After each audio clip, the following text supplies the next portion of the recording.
Berat. Kaya natin sa tatay na wala sa isla. Tingin kanin. Jack, gusto mo isla, Jack? Target ah. Kasi matitinig ako. Wala na kaya Tita Pogi. What? Hindi ka kumakain ng isda? Bakit? Matitinig ako.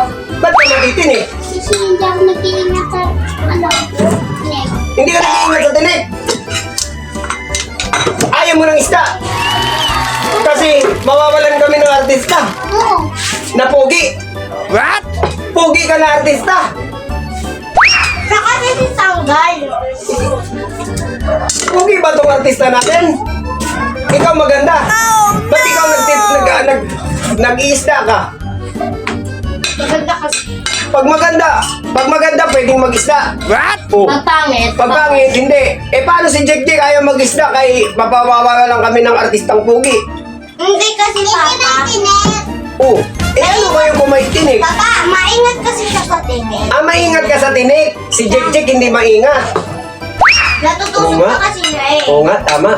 Kasi baka mamaya matinik yung aking artista. Wala na tayong puging artista. Oh no! Ikaw lang pala ang pugi na artista, no? Wala na. Ikaw lang.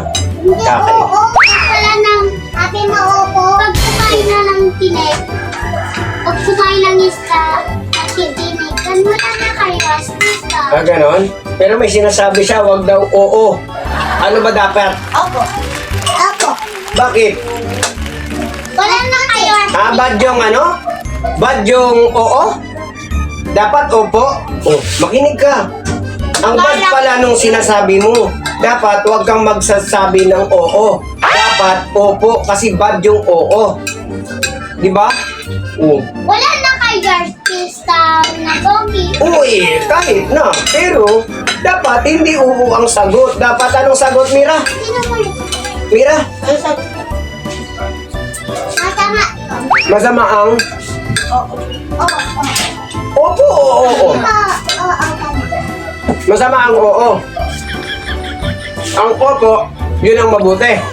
Eh bakit ito? Anong sinasabi niya? Oo. Hindi. Oo. Oh, Kung sa mama ko, nagsabi ko oo. oh. Pag pinalo na ako, sabi ko oo. Ah, pag pinalo ka, doon ka nag-uupo. O kumain ka na artista. Hindi mo mauubos yan. Paano ako magkakaroon ng sikat na artista kung hindi ka kumakain? Kasi, Kasi kwento ka ng kwento eh. sabi ko kasi. Eh. Dapat, habang kumakain, nagkukwento. Pwede naman yun. Habang nagsakwento, kumakain. Mm-hmm. Yan. Matindi ka. Bye, Preto.